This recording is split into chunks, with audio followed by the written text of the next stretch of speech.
Hello, my name is Hakon, and welcome back, all you fabulous fighting fantasy aficionados, friends, family, other random passers-by. Today I am playing Starship Traveler again, because it seems that I do make some wrong choices in this one. So I will have to see if I can actually make some correct ones. And the problem is that, I have played it a few times now, and I still don't really know for sure what the correct path is. All I know for sure is that I found two pieces of information last time. One was the coordinates of the black hole I need to get back to my own parallel universe. Um, and I got a time setting for going back, but one or both of those were wrong.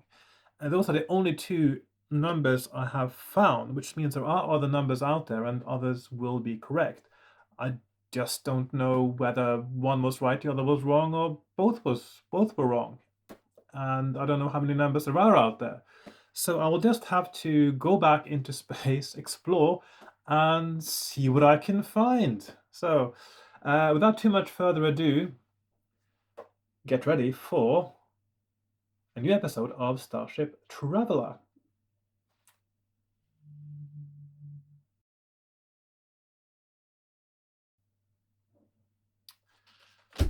Right, so here we are. I got my things ready as usual. Got my book, got my character sheet, improvised one as usual because I still haven't made any proper ones. Got my map from my last few runs. Got my dice, got my pens, and I will try to keep everything in shot now, which is about here. Okay, I think I can do that. I've got my cup of tea, Earl Grey, hot. As befits a Star Trek themed game book. I got some water as well. And also today, I don't know if you noticed already, but the sound is going to sound a little bit different today. The reason being is I'm experimenting a little bit now with ways to sort of block out echoes, background noises, things like that. So I've got some acoustic foam sort of stacked up around my sound recorder, which also limits my space a bit, actually. This top here of the pad is as far as my desk goes now, because in front of that, or behind that rather, depending on which angle you see it from, is my sound recorder with lots of foam stacked around it. At some point, I will make a box that is padded with acoustic foam for it to live in, and it will be a lot more compact than it is now. At the moment, it's sitting on a tripod, and I just stacked some random pieces of foam around it. I'll see how that goes. I did a little sort of sound check earlier, and it does sound like it makes a huge difference to the sound recording. In fact, I'm so used to now probably the sound of this room that that when I make a new recording now and there's less of that reverb from the room, I might have to add a little bit just to give it the right feel. I don't know yet. I'll see what I can do when I get to, I need to listen to the recording first. Anyway, without too much further ado, I will get started, and first of all, I will roll for my stats. Now, of course, as you know, because you've been following these episodes, I presume very few people would actually go in on this episode and watch that first. Fighting Fantasy is a series of game books, and this one is different to most of the others in that you not only have your own abilities to take care of, you also have your crew and you have your ship. So I'll need to roll up all the abilities for my ship, my crew, and myself before I get started. So I'll start with the ship's strength, which is how good it is at actually engaging other ships in combat. Let's see, and that is a 9, so not amazing. I've only been in one ship combat. I've only been one phase of combat, one hand-to-hand combat. It's been very peaceful, surprisingly, so far, these playthroughs. Shields is a 1 die plus 12. Oh, that's not very good. Let's see, that is...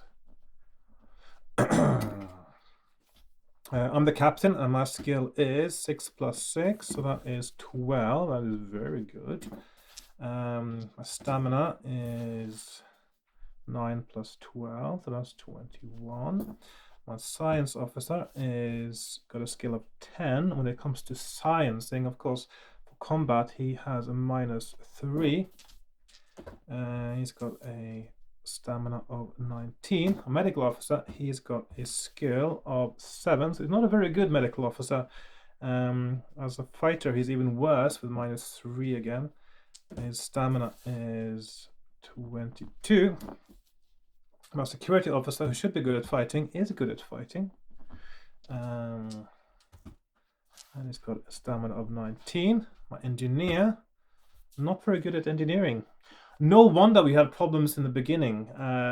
That caused us to go into the black hole, if that's the kind of engineer you have. 5, so that's 17. He's also got a -3 on combat skill. I'll just make a note of it so I don't forget. Then we have 2 security guards who are suitably, that's 11 skill and 18 stamina, and 11 skill, 4 and 16 stamina. Not that good stamina, but very good at fighting. So, which is what you need them for. Oh yes, luck as well, which I still haven't used at all, by the way. So I'm still wondering when that will come up. Right. So.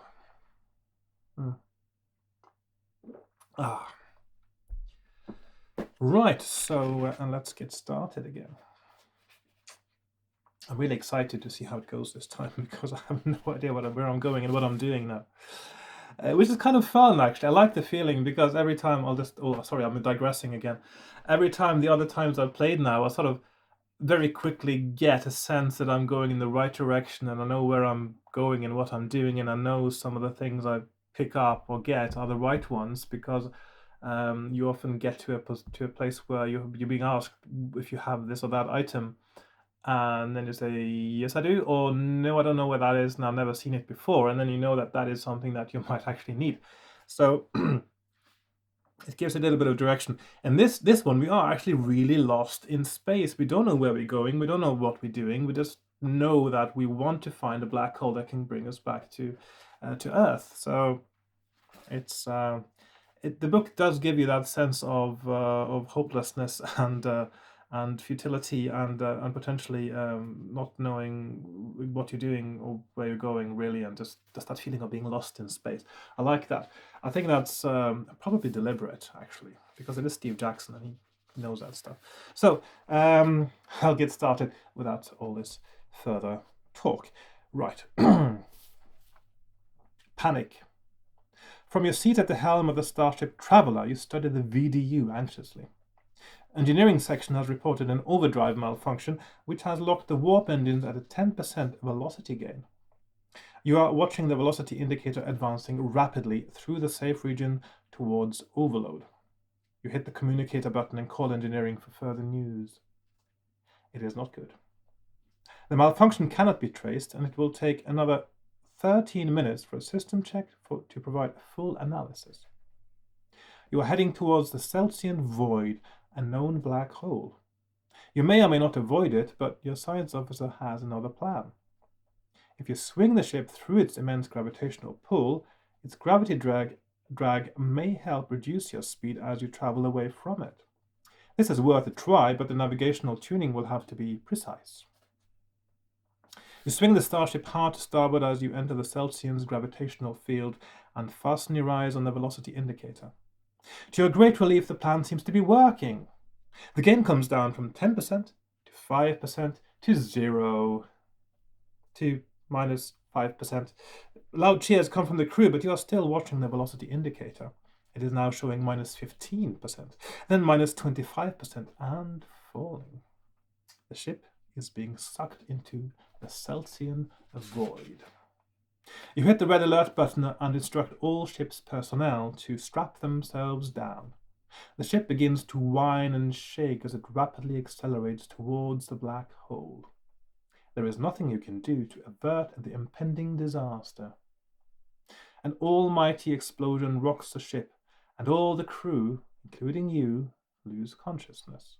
Turn to 256.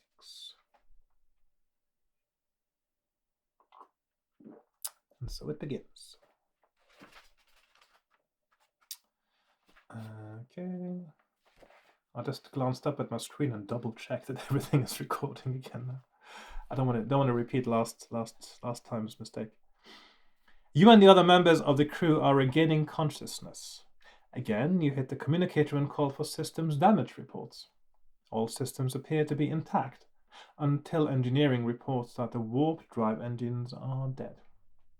You are floating in space, but your drive reactors should be operational in 20 to 30 minutes. The navigation officer is bewildered. He cannot identify your whereabouts, and the computer reports you're in uncharted space. Your science officer has run an event analysis, and you appear to have gone through the black hole, through a dimension warp. And you are now in what seems to be a parallel universe. After some delay, you regain warp drive. Long-range scan indicates 3 solar systems ahead, of which 2 may have intelligent life. Will you press on towards the life-bearing system ahead, turn to port towards the other life-bearing system, or turn to starboard towards the barren system? So now, in my previous playthroughs, I have done all of these, haven't I? And I still don't know what is the right thing to do. I'm thinking there is a small possibility, because if you remember towards the end of the last episode, I got to a space station whether I had met the, what were they called again? This sort of race of reptilian kind of space people, whether I'd met them before or not was significant to what paragraph I was turning to. I'm thinking there may be a slim possibility that having met them before may be a good thing once you get to them again. And I don't know this for sure, but it definitely is worth a try, I think. But it seems that sort of extra way around does lead me sort of along the right path again afterwards. It sort of has an extra little sort of loop. I'm thinking possibly I should try and see if that might be the case. If I get to the same place again at the space station later, I don't know if I'm going to do that or not. But it's definitely worth a try, I think, to try and just go through that little section again and see if that makes a difference once I get to if I get to the other place. So, and as far as I can remember, that was going to turn to port towards the other life-bearing system is what I did. So, right, so here we meet these people. These are the ones I was talking about. The Ganzigs. The Ganzigs are what they're called. You travel ahead at subwarp speed to allow your sensors to scan for information. They pick up a small object several thousand kilometers ahead and traveling towards you. You continue cautiously. At 5 kilometers, it stops, and you do likewise. Sensors report a Class D star cruiser, and you prepare yourself with shields up. A message comes in and you transfer it to the screen. A reptilian face appears in the uniform of authority. As your translator tunes in, the alien's message becomes clear. I am Commander Mktel of the Imperial Ganzig Confederation. You are a non-registered ship trespassing within Imperial territory. Identify yourself and state your purpose. Pretty standard calling off procedures, this, by the way. I've been in the Navy, so this is actually not that different from the kind of procedures you would use if you have a similar kind of, if you see a warship in the waters that either are your own or otherwise protected, a kind of exclusion zone, etc. These are some of your standard procedures. What will your reply be? Identify yourself as he wishes, run an info scan on the Imperial Ganzig Confederation, or open fire. I'm not opening fire, thank you very much. I'm going to identify myself as he wishes. So, let's see. You explain to the commander who you are and how you came to be in his territory. He is suspicious. He claims you as a prisoner and says he will escort you back to his starbase where your story can be considered by his superiors. He instructs you to prepare your transmatter unit to receive his first officer, who will accompany you. To receive his first officer who will accompany you. Yes. Will you comply with his wishes or switch off the screens and activate phasers? I'm going to comply with his wishes.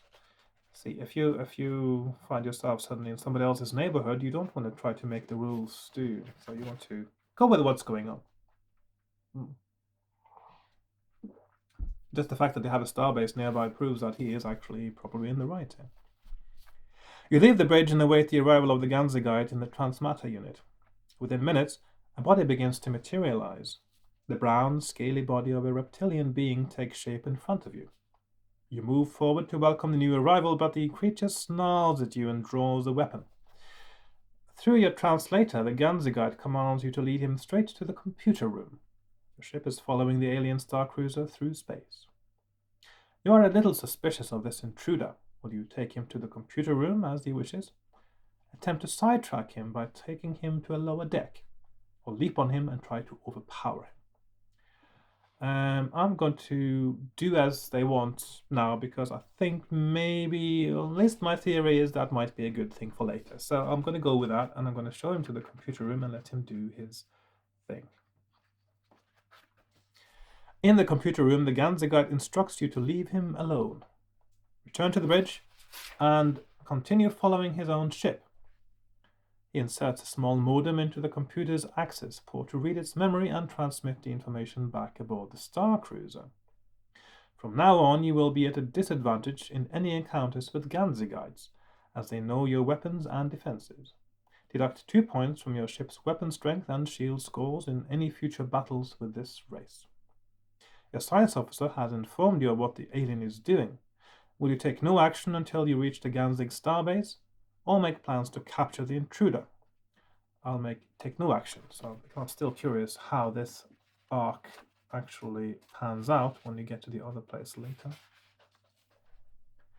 After several hours of sublight travel, you reach the Ganzigite starbase.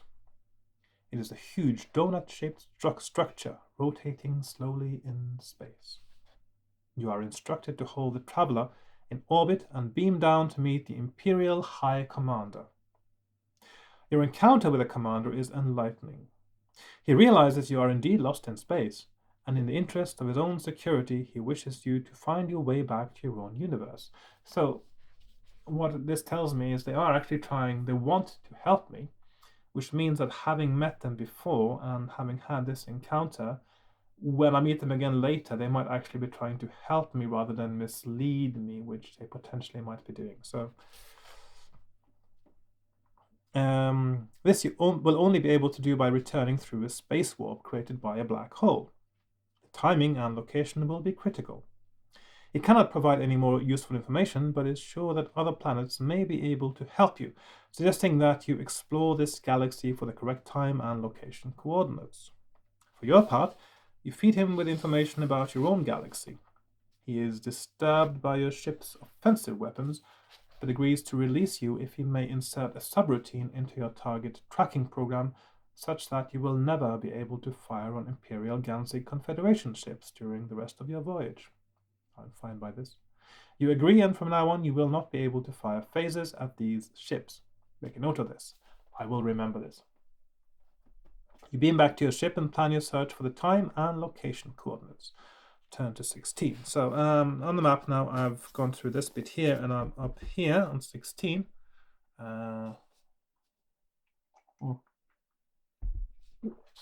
Right.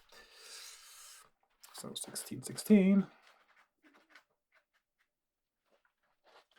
You probe ahead into space with your long-range scanners. On the fringe of your scan radius to port is a small star with an orbiting solar system which you may head for. Turn to 180. Otherwise, you may increase speed to warp and head off into deep space. Turn to 93. So, What did I do here last time? I did not do the warp thing, but I think maybe if I do that, I'll just sort of get somewhere else up here. But I know that there is a point where we get the location of a black hole, which may or may not be the right one, but I'm thinking maybe I should go and get that now as well, just in case it is the right one. Which means I will go to, where was I now? Yes, 180. So I'll go to 180 for now. Still no mapping needed. As you approach the small star, your scanners pick up two planets in orbit. One is a large red planet, which you may approach by turning to 258. The other planet is dull blue, and you may approach it by turning to 86. Now, the dull blue planet was indeed dull blue, wasn't it? If I remember correctly. That was the one with all the people who thought that nobody should rule and you should do exactly what you wanted with no restrictions whatsoever. So I'm going to go to the red planet. Okay.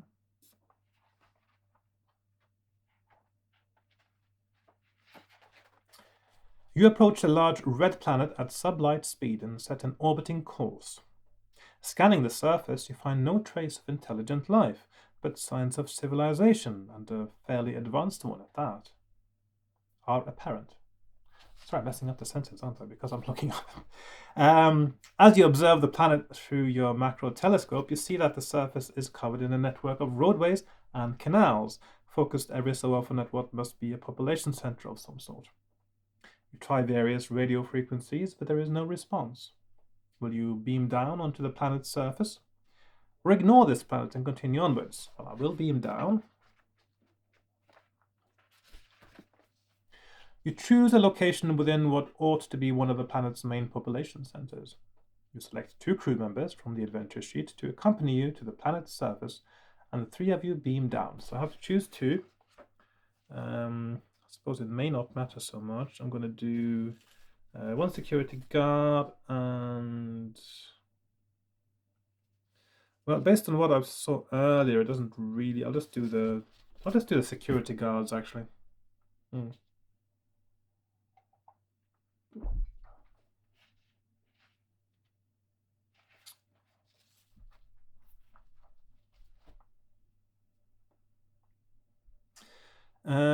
Yes, and the 3 of you beam down. When you rematerialize, you are in a deserted street. There is a ghostly silence about, and something is not quite right. The buildings around you and the vehicles lying derelict by the side of the road appear to be from quite an advanced civilization, but dust is thick on everything, as if there has been no activity here for many years. Cautiously, you walk down the street. As you approach a junction at the end of the street, you hear a noise and stop. The others look at you quizzically and listen, but they can hear nothing. You creep forwards towards the corner and jump back sharply as a shape appears. "Visitors," says a voice. The creature is roughly man-sized and wears a flowing white cape. "We have not had visitors for many years." You explain you are from another planet, and the alien nods its hairy head. You ask whether it is possible to meet someone in a position of authority, and the creature considers for a moment.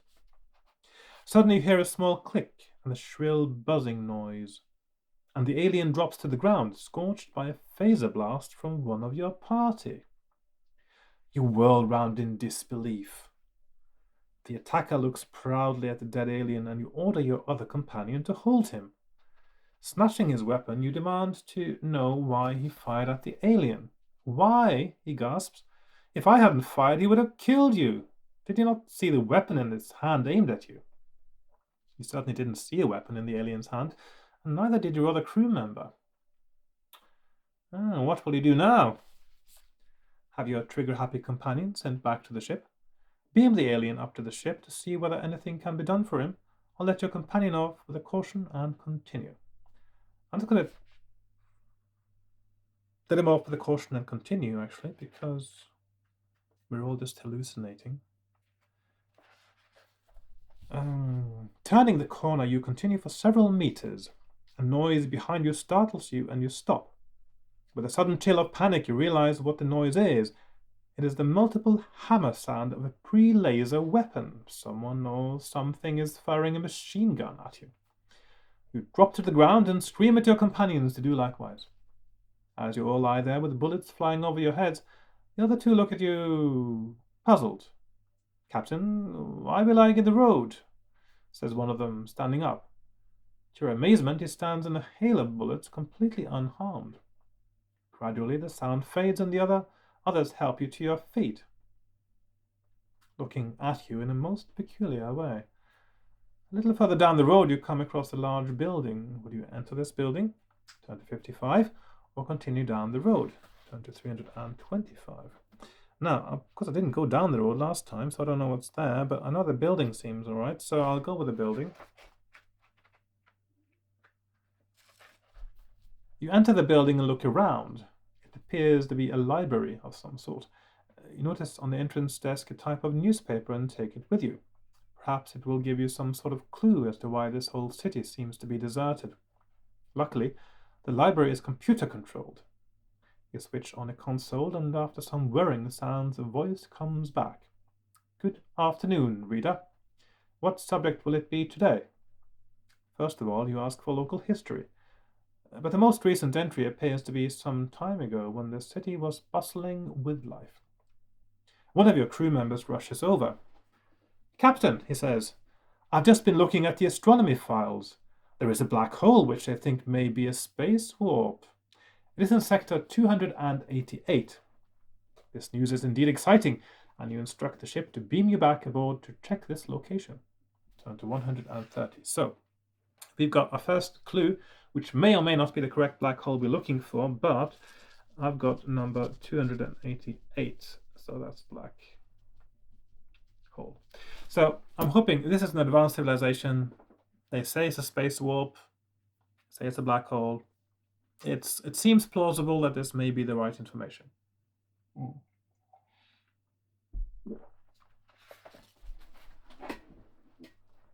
So I'm turning to 130 now. Okay. The medical team, sorry, that's the wrong one. Back on board, you announce your news to the crew. As the navigation officer sets the course, you remember the newspaper and pass it on to the language lab for analysis. You may set your course either for a purple star just within long-range scanner range, or a small cluster of stars some 2.3 light years off to starboard. So let's see, what did I do last time here? So I'm going to 130, 233, or 292.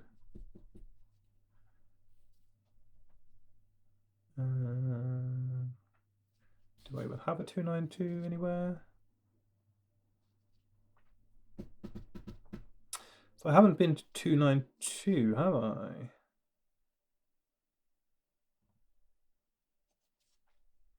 So when I go to, let's see, that's there. So I know something is there. That doesn't seem like the right place to go. Nothing exciting seems to be happening there. I will go to 292, where I haven't been before, and see if there's something exciting and interesting there. So 292.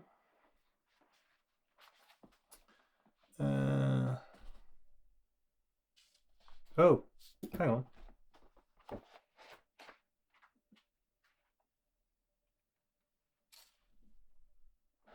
So what it says here, this is a bit weird actually. Could this be right? It says that you may go for a purple star within long-range scanner range is 233, or a small cluster of stars 292. And I go to 292 and it says turn to 233. That's a bit odd. That smacks of poor editing again, actually. Because it means I'm actually not going where I'm choosing to go first. I'm just going the other place anyway, so it is not technically a choice.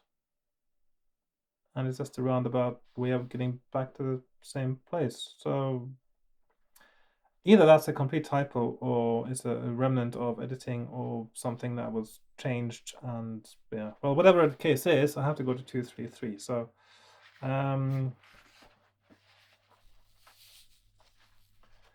as you travel towards oh yes, I see what it is. Actually, it does make sense when I get to this one, so that's fine.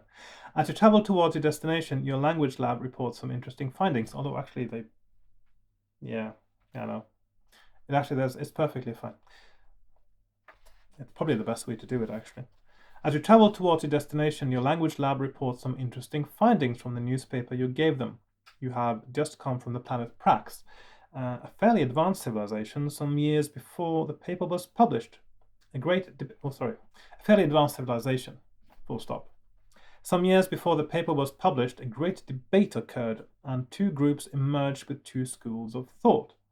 The progressives were modern thinkers, set on material progress, computerization, and a more scientific view of the future.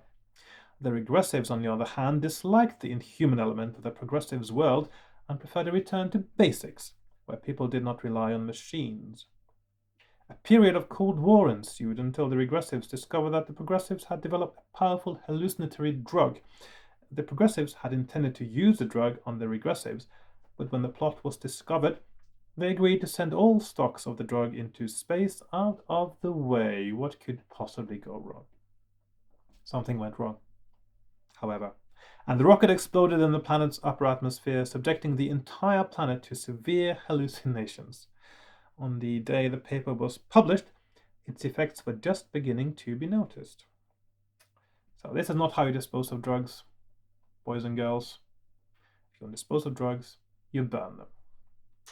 Anyway, you may continue your course heading either to the purple star or the small star cluster. So that's where I'm going up, and that is 79, and that I have been to 79 before. Ah, yes. So, okay, so I'm going to 79 then.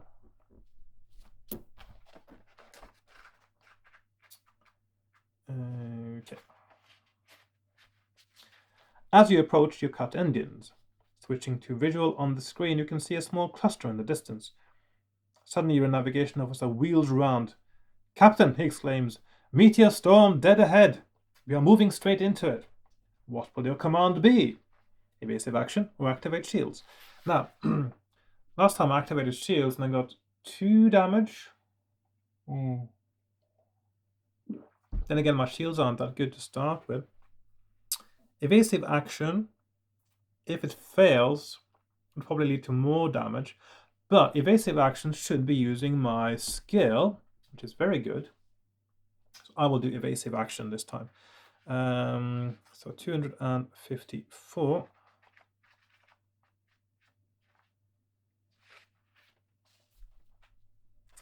Oh, that's not that good, is it?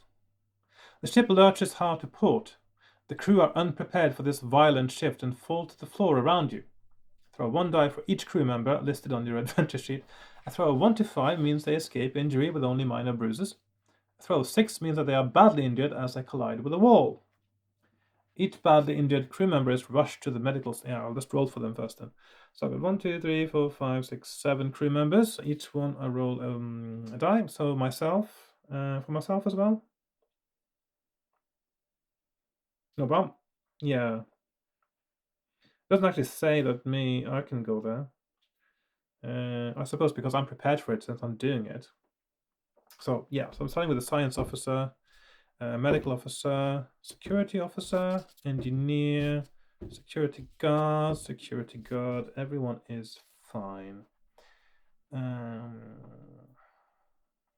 Now roll 2 dice and compare the result with your luck score. Why is this luck? It's evasive action. It should be skill. But I've got 12 luck actually. Yeah. But this is not a luck test because your luck is not supposed to be reduced. It just says compare with luck score. That's not the same as test your luck. So right. So that's lower than my luck score, and I'll turn to 167. As the bridge staff collect themselves together, you ask your navigation officer for a report. He replies that you have evaded the meteor storm and are now back on course for the star cluster. Turn to 60. I'm not sure which option is worse there, actually, because they both seem quite potentially bad. I mean, your ship might actually get destroyed if you just raise the shield. They go to 60. And if this is the correct course, of course, then that is quite a sort of a place where you might sort of a slight bottleneck for survival, potentially. You approach the small cluster. A message from the catering officer comes through your intercom. Captain, he reports, I've just discovered a malfunction in one of our freezers. We have lost a good deal of food. What we have left, it will last the crew for no more than 48 hours. You agree that you must now find supplies for the ship. Scanning the cluster ahead, you locate 2 planets of suitable temperatures and gravities to sustain life. One is green in color, the other blue. You investigate the green planet or the blue one. Now, the green planet was, I mean, it was alright. I mean, I did sort of survive it. So I know how to do that without dying or anything, but I'm just wondering if I should try the blue planet this time. Just for variety.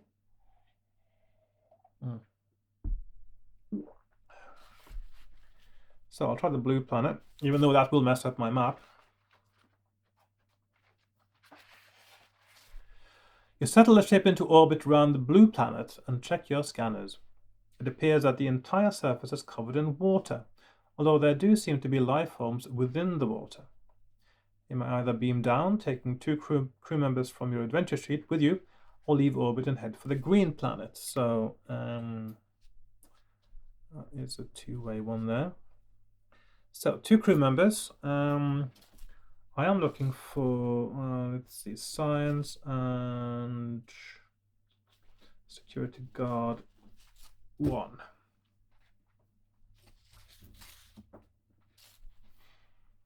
Right. So, 288.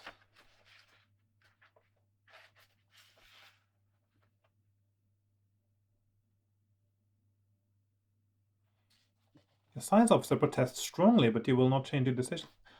Why am I not being told of this until I'm actually finalized my decision?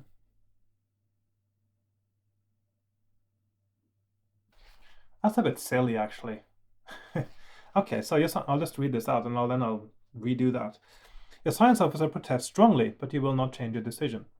Taking 2 crew members with you, you beam down on the planet's surface. Without a boat, you materialize on the surface of a vast ocean. As your sensors warn, the entire planet is covered in water. As you materialize fully, you and your 2 companions drop into the water. Frantically, you try to signal the ship with your communicator, but it is no use. Your lungs are bursting, but you can do nothing to prevent the 3 of you drowning. Your adventure is over. That's a bit silly, actually. And that's just, yeah, no, that's, I'm not gonna concede that one because that doesn't make any sense. I mean, I'm beaming down, and the science officer tells me not to do it, and I'm not listening to him. I don't get a choice. I'm also beaming down on the blue planet with water without any kind of floating thing. And also, if you were wearing EVA suits of any sort, then you would be floating in those because they're full of oxygen. This does not make any sense whatsoever. So, not logical, and therefore I'm not gonna do that. Okay. So a green planet it is then. Seriously. Okay, that's Steve Jackson. Not very good. That was a very silly insta-death. You take up orbit position around the green planet, scanning the surface. You find an abundance of vegetation and animal life, but there are no signs of intelligent inhabitants. Do you wish to beam down? If so, turn to 28. Otherwise, you may leave orbit and head for the blue planet. So I'm going to beam down then, in that case. Pick 2 crew members from the adventure sheet. And I don't think I needed any sort of special people here. I'll do my security officer and security guard in case there's going to be some fighting. I can't remember the exact details now.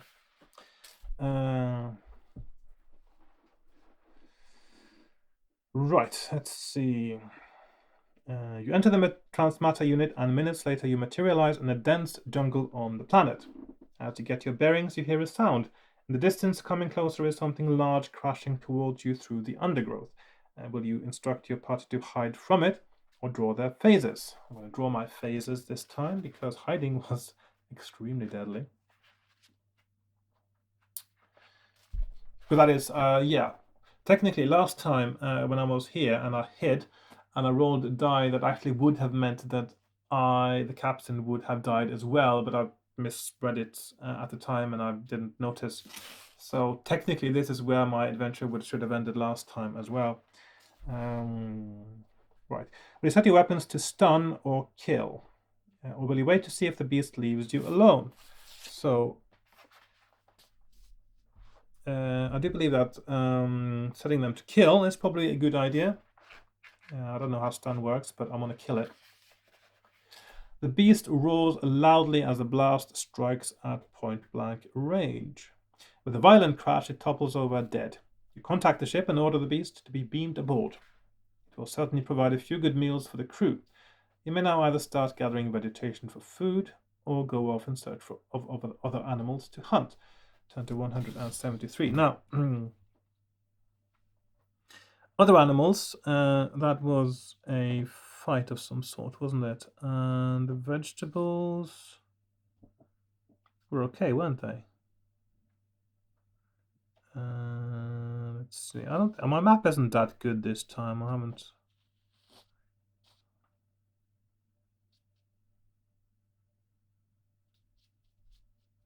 Because I sort of figured out how to sort myself out from the vegetation as well. I'll go with the vegetation. Need some. We've got meat. We need vegetables. You search for suitable plants using a nutritional analyzer to tell you which will be edible. Not far from where you landed, you find a small cluster of suitable plants with succulent leaves, large fruits, and tuberous roots. You begin to cut down the plants and make them into a pile which may be beamed up to the ship. Suddenly, you feel something restraining your leg and look down to see a vine wrapped round your calf. Its grip tightens. As you wrestle with the vine, the leaves of another plant bend over your head and clamp themselves onto your body. You struggle, but it seems that the plants are alive and are attempting to defend themselves against you. Will you draw your phaser and attempt to cut yourself free? I will. Worked last time. It's nice to have the hindsight of previous lives, isn't it? Adjusting the heat setting on your phaser, you fire a beam along the ground, making a circle around yourself. To your relief, the pressure on your leg eases and you are now able to rip the vines from you. However, the drain on your phaser's energy has been severe and you will not be able to use it until you have recharged it in your ship. You may either return to the ship, turn to 311, or continue looking for animals to hunt. So, am I correct in thinking that I don't have to look for anything else now? I'm going to beam back to the ship. So 311.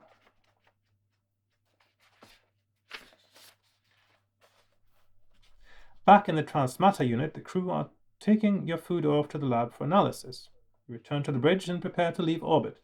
The lab reports that your supplies are digestible and highly nutritious. Scanners report the nearest planet some 3.7 light years from your present position. You set a course and enter warp speed. Turn to 34.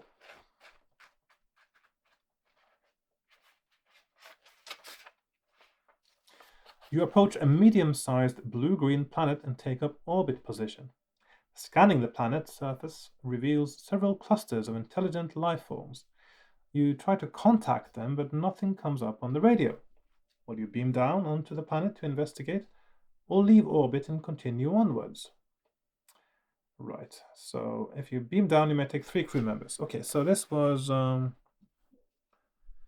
in 34, okay. So what was it that happened here again? I can't remember this one now.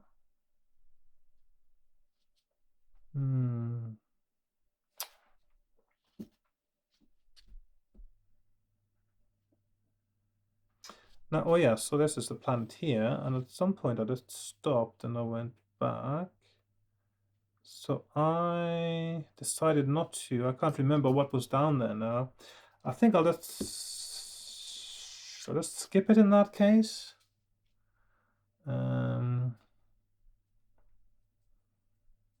Something about it that didn't feel right anyway, so which maybe means that's where my information is supposed to be. But I'll go. I'll just keep going. 202.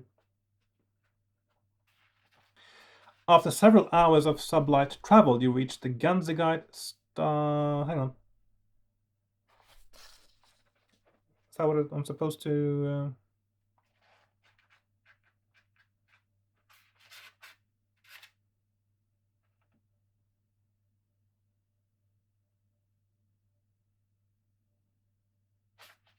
Oh, 203. Okay. You leave orbit and probe with your scanners for likely destinations. Some 3.3 light years away is a large red planet which you can head towards. Turn to 126, so no choice there. My tea is getting cold, I think. Ooh. Ah, yummy. Still nice. You switch to warp drive and head towards the red planet. As you reduce from warp speed, you approach a small grey planet. Will you investigate this? Turn to 261. Or will you continue onwards your original destination? Oh, I think I got something in my throat there.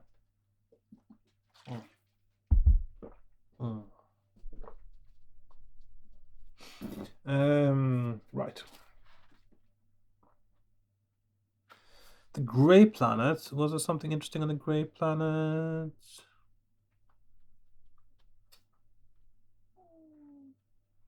Oh, that's where I went, isn't it? I didn't go onwards, but maybe I'll end up in the same place.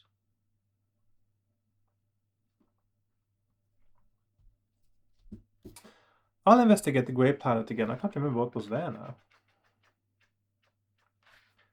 Oh, yes, I remember now. The planet appears to have no life on it, but scanners detect some sort of activity, perhaps the regular workings of a machine.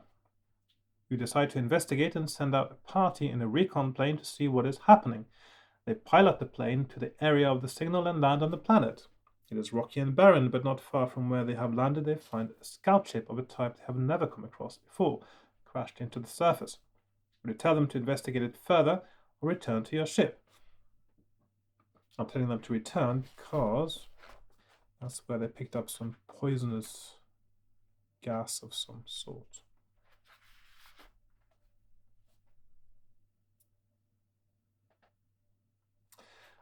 So I'm going, oh, hang on, this is a bit... Oh, actually I'm getting the same...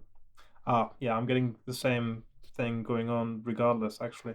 So, 66. Landing the recon plane, the party make their way to the... So actually, I don't want to do this at all, do I? So there should be a red one there. Landing the recon plane, the party make their way to the briefing room to report to you. As they relate their findings, you are interrupted suddenly with an urgent message. Captain, we have lost 3 of our engineering personnel who were involved with docking the recon plane. They're all dead. What will be your first command? So, put the landing party into quarantine in the medical section. I know this is not medical, it's not biological, it's chemical. Seal off the docking bay or jettison the recon plane. I'm going to seal off the docking bay because that's where you end up doing anyway, eventually.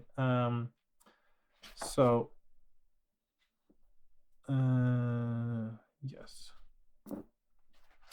So 18. Quickly, the crew seal off the affected area so as to prevent the spread of this unknown killer.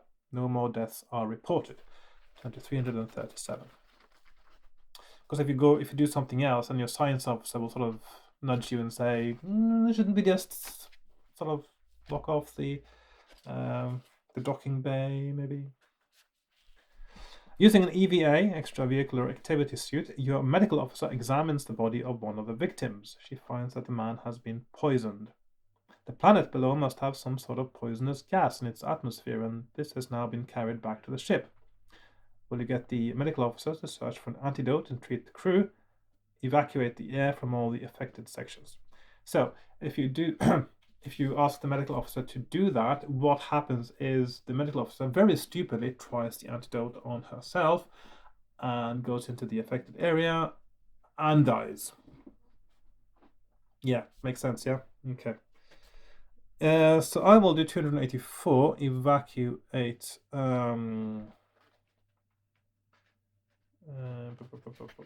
air. You give the instruction to evacuate all air from the affected area, and all crew within the area are instructed to wear EVA suits, as they will be in a vacuum.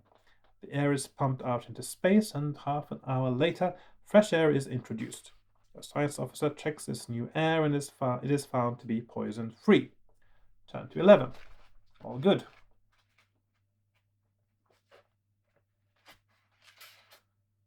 Back on the bridge, you set your course. Ahead of you are 2 planets. You may head for either a large red planet, a blue planet, or a small fast-moving spot which shows signs of life. So this is where I actually swapped pages on my map. And now I know that I'm a bit curious now to see whether I will get to write the same number from these people if I met them before, because it's where I meet the Ganzi guys again. So I will go and have a look at 92, which is a space station, planet base. You head out into space with scanners probing ahead of you. A small fast-moving dot comes within range. As you approach it, you are identified as another ship. You send out an all-frequency radio message, and soon an alien face appears on your screen.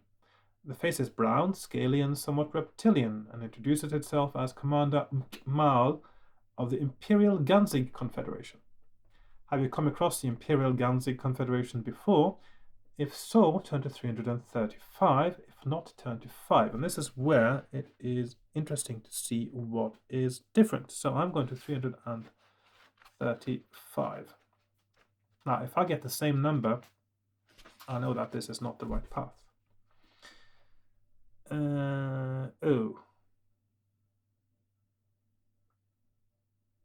You're ready to exchange with Commander Mkitel. The alien is suspicious and orders that you accompany him to the nearest starbase. If you will follow him as he orders, turn to 15. So, okay, it looks like it happens exactly the same way. If you refuse, he will have to attack his ship. And of course, I can't do that. So I'm going to go to 15. And it turns out this is a red herring. I'm not going to get any more information from this by the looks of it. You follow the Ganzi guides for several hours until a small round object is picked up by your scanners. Ahead of you is a large wheel-shaped structure rotating slowly. The Ganzi guides announce their arrival. Monitoring their conversation, you learn that this is a spaceport Loud Jamil. Kamal once again contacts you and gives you docking instructions. You dock the ship and wait while he checks your story. Sometime later, you see the Ganzi guide ship leave dock. Presumably, you have either been cleared, forgotten about, or ignored. You decide to leave the ship and investigate the spaceport. Turn to 157. So, of course, there's other stuff to do here. I might find something interesting. So, but I know that whatever the case is, the number that I got from the same place is the same as last time, which is either the right number or the other number is wrong, and the combination is definitely wrong. So,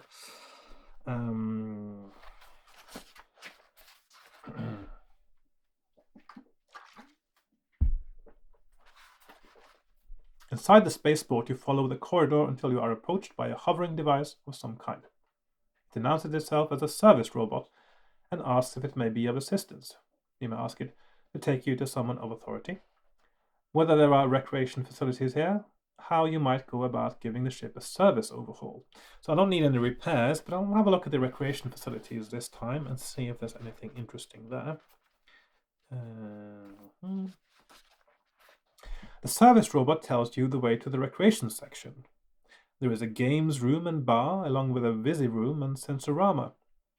You may go on alone, or you may return to the ship and invite the crew, as they can all do with a rest. My track record for bringing the crew to these things Not that good.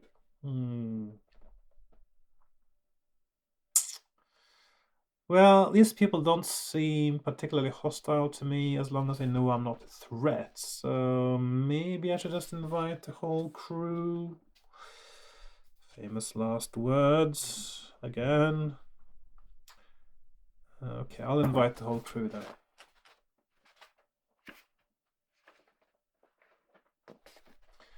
You allow the crew 2 hours leave at the spaceport to relax. Most of the crew, along with you and your officers, head for the games room and bar. The bar is a rather unsavory place, dark and smoky. A number of strange alien types are drinking colorful drinks, and they eye you suspiciously as you enter. You sit at the corner table after ordering your drinks. Next to you is a group of identical creatures, all with dark, warty skin and long noses. One of them bumps into you and grunts menacingly. Your officers rise to your defense. One thing leads to another, and before you can stop it, tempests flare and the fight breaks out. Maybe it would have been better off alone then. Each of the officers and security guards on your adventure sheet takes on one of the aliens, and you must fight each combat to the death. Oops. For hand-to-hand combat rules, turn to 342. Okay. Each of the aliens is identical, so... Right, so... Let's fight then. So we have... Each of us takes on a creature that is 7/6. So 7/6 versus 12/21. That is 7/6 versus 10/19. That is 7/6 versus 7. Oh, sorry. Versus 7/19, because these are not as good at fighting. So this is 4/22. There is 7/6 versus 12/19. He's going to help out quite soon, isn't he? So that is 7/6 versus 4/17. 7/6 versus 11/18, and 7/6 versus 11/16. Okay, so that's 1, 2, 3, 4, 5, 6, 7. Of course, once one of these is resolved, of course I can come and help the others, so that does help. Right, so let's get started. So starting with the first one, the one fighting against me, he rolls a 9, and I roll a 7. So of course 9 plus 7 is 16, and 12 plus 7 is 19, which is higher, so he is down to 4 hit points, or 4 stamina, whichever way you like to call it. Next one, 7/6 versus 7/19. Alien rolls a 2, my crew member rolls a 5, alien is down to 4. Next one, my officer's only got a 4 combat strength, or 4 combat skill. Alien rolls an 11, so don't really need to roll for him. Goes down to 20. Next one, alien rolls a 9. My crew member rolls a 10, so he's down to 4 as well. Next one, alien rolls 4. That's a total of 11. Mine rolls 8, which is 12. So even though he has a huge disadvantage, he gets the first hit. Next one, alien rolls 5. Mine rolls an 8. He's down to 4 hit points there as well. Alien rolls a 5, and I roll a 6. He's also down to 4. So not a bad first round overall. So the first one again, alien rolls 5, I roll a 9. It's down to 2 hit points. Next one, alien rolls an 8. My rolls a 7, so he's down to 17 there. Next one, alien rolls 8. Mine rolls 9, so that is... he's in trouble. Of course, he will get some help. Next one, alien rolls 10. Mine rolls 6. That is just enough to hit him. Alien rolls 3. Mine rolls 11. He's really good at fighting for such a poor fighter, actually. Maybe he's just scared and on adrenaline now. Alien rolls 6. Mine rolls 9. So down to 2. Alien rolls a 7. Mine rolls a 6. He's also down to 2. Next round. Alien rolls a 10. I roll a 7, so he is dead. Next one, Alien rolls a 5. Mine rolls a 6. It's down to 2. Next one, Alien rolls a 10. Mine rolls an 8, so he's still getting beat up properly there. That's my medical officer. He's not very good at anything, is he? Right, Alien rolls a 12. Mine rolls a 12. So the alien is dead. So I've got two free officers now, 2 free people. Next one. Yes. So alien rolls 6. Mine rolls 7. So that is my officer taking first hit there. Next one, alien rolls 9. Mine rolls a 10. And he is dead. So that's 3 officers free. Next one, alien rolls 7. Mine rolls 11. So that's another one dead. And I got 4 officers free. So there's 2 more fights going on. And of course now these other the free people can step in and help out these other battles now. So if which one needs the most support? This one, obviously. So this one here is now going to fight against a 12, 19 and an 11, 18. The 12, 19 being the main person. So he's going to go in and actually start sort of take over the main fighting, and the others are just trying to hit him as well. And this one, I'm going to go and help there. So that's now against the 12, 21 and 11, 16. Okay, this is not very tidy, but I know what's going on. So I'm not sure if you can see it properly here now. So what we have now is a 7 skill, 2 stamina fighting. Main fighter now is me. I'm going to go in and set my 12, 21 and go in and punch him. So his rolls 5 and I roll 8, so he's dead. So that's him gone. The next one, he rolls 6 and my main opponent now rolls 7, so of course he's down to 4, but also being punched by an 11, 18, so that's 5, so he also hits him. And I forgot to make a note of what he rolled now. Was it the 6? And it's also fighting against the 4. He rolls an 8. I think it was 6, so that's not enough to hit him. So we've got 2 hit points left. And so now for the next round, everyone can go and fight this guy here. So he rolls 7, which means that he is dead now because I just need to roll the 2. So right, so that is all of it. So that leaves me with, let's make sure I got the so my science officer is down to 17. My medical officer is down to 16 stamina. My engineering officer down to 15 stamina, and that's it actually. That's that combat result. That's a lot of work. If you're still alive, give the order to return to the ship immediately. Turn to 242.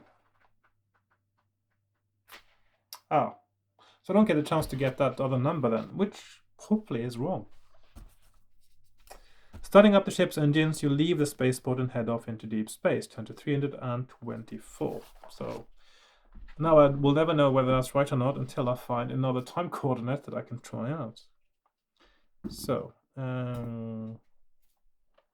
right, so I was at 66, and I went to 242. Hang on. Let's see if I missed a paragraph there, possibly. 66. No, that's not 66, is it? 65, 242, yes. 65, 242. 242. Okay, so, and then I go to 324. 324. So, whatever happens now, this is a new part of space I haven't been to before. Your crew are becoming anxious about their fate. Will they be spending the rest of their lives searching space for a dimension gate which may never appear? I didn't say that right. Will they be spending the rest of their lives searching space for a dimension gate which may never appear? You are called on to make a statement to reassure them. Have you learned the time and space coordinates of the black hole, which will hopefully take you back to your own universe? If you believe you have, turn to 216. If you have not yet found them, turn to 197. So this is...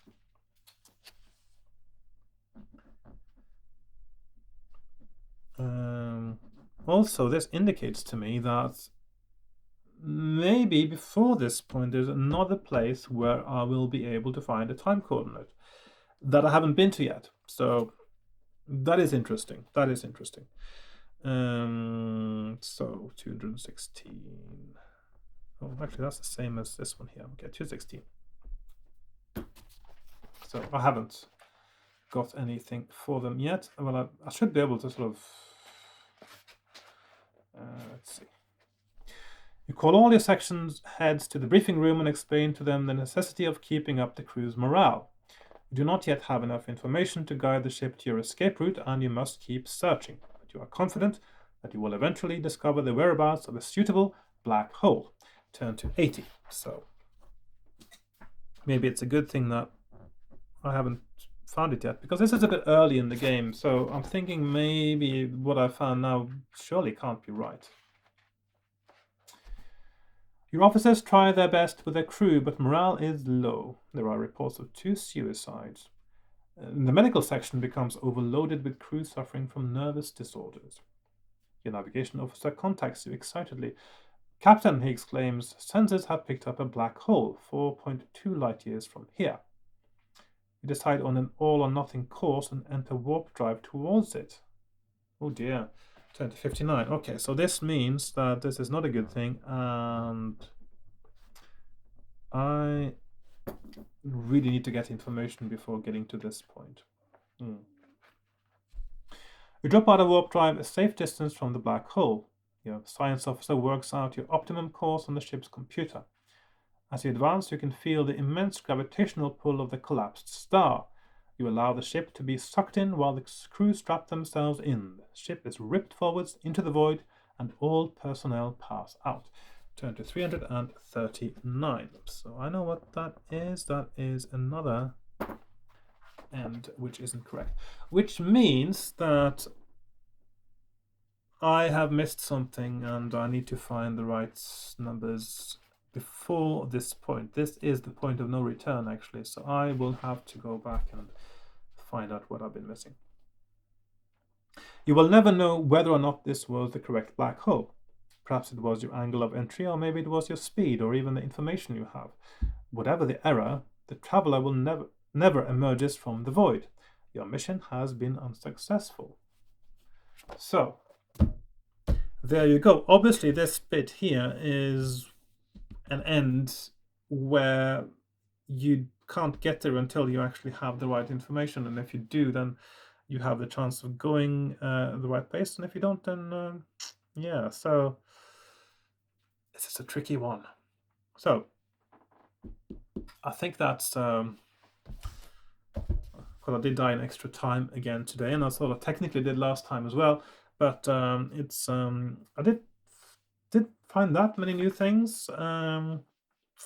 I think I have to study my map a bit now and find out where I really need to go to get more information that I haven't seen before. Maybe try that planet that I've felt a bit, I might have been a bit off, and I just sort of got a bit skeptical about. Maybe that's where I get the right information, and maybe the other piece is a 77.